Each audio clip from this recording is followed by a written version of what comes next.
তাহলে কি যে আমরা যে খাবারটা খাইতেছি এটা সেটা কি নিরাপদ? আজকে আমাদের যে মাঠ দিবস, সেই মাঠ দিবসের মূল উদ্দেশ্য এটা যে আমরা কিভাবে কীটনাশক থেকে বেরিয়ে জৈব বালাইনাশক ব্যবহার করতে পারি। প্রযুক্তি দেওয়া আছে, এই প্রযুক্তিটার নাম হলো কি? এই প্রযুক্তিটা চিনেন সবাই?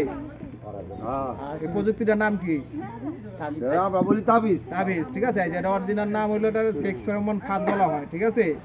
এবং এটা হলো কুমড়া জাতীয় ফসলের জন্য ইউজ করা হয়ে থাকে, ঠিক আছে। এছাড়া আপনার বেগুনের জন্য আছে, বেগুনেরটা আলাদা, কুমড়া জাতীয় যেটা সেটা আলাদা, ঠিক আছে। এবং আপনার যে স্থানীয়ভাবে বলা হয় থাকে কি বল্লা পোকা, ঠিক আছে।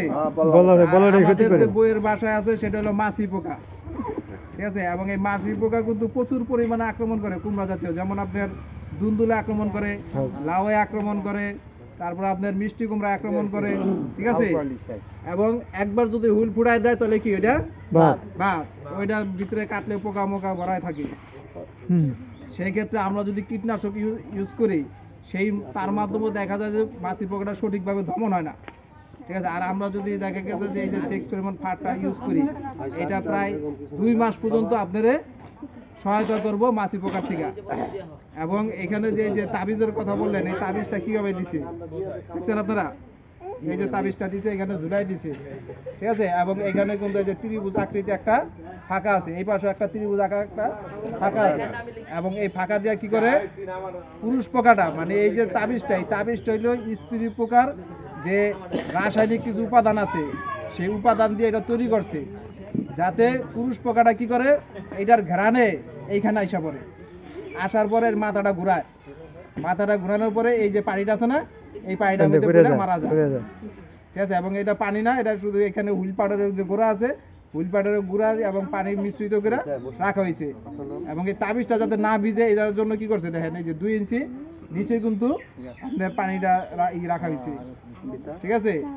এইভাবে যে দেখেন এখানে কিন্তু যে সচক্ষে দেখতে পারবেন যে অনেক কিন্তু বল্লা পোকা পড়ছে, দেখছেন আপনারা? আরো বেশি পড়ে, আরো বেশি পড়ে।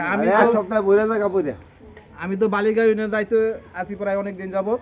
ওইখানে আমার যে আলুর সাথে আপনার চার কুমড়া চাষ করে, এক ধরনের কুমড়া চাষ করে যেটা দিয়ে মোরব্বা বানানো হয়, ঠিক আছে, স্থানীয়, এবং অনেক বড় বড় হয়, ঠিক আছে। এবং কৃষকও প্রচুর লাভবান, পুরা লিও দিয়া খালি প্যাকেট ছিঁড়া মাত্র, ঠিক আছে, ঘিরা ধরছে, খেতেও নেওয়ার লাগে না, খেতে নেওয়ার আগেই মনে করেন যে ধরে বইছে, এত পোকা এখানে আসে।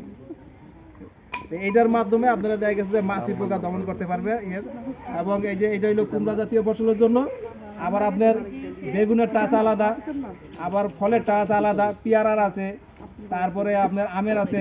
পেয়ারা প্রচুর পরিমাণে মাছি পোকার আক্রমণ করে না, কাটলেই কিন্তু ভিতরে পোকা দেখা যায়, ঠিক আছে।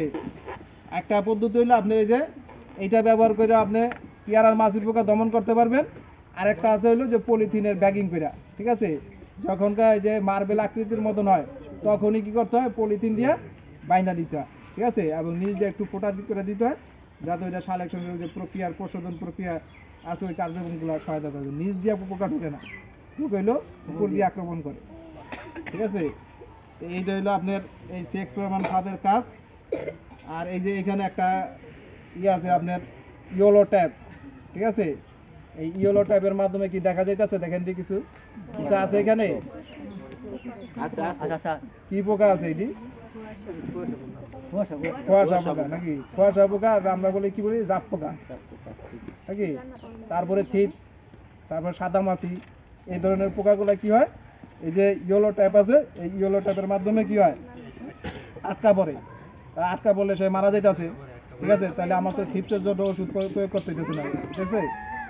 সিম গাছে কিন্তু সবচেয়ে বেশি ক্ষতি করে, আবার আলু খেতেও কিন্তু আক্রমণ করে, কিছু কিছু গতবার করছিল পাতাগুলা কিন্তু ইয়ে থাকে, ঠিক আছে, জটা ধরা থাকে। তাহলে আমরা যদি এই ইয়েলো ট্যাপ ব্যবহার করি তাহলে কি হইল যে আপনার এই জাপ পোকা, থিপস এগুলা সহজে দমন করতে পারে।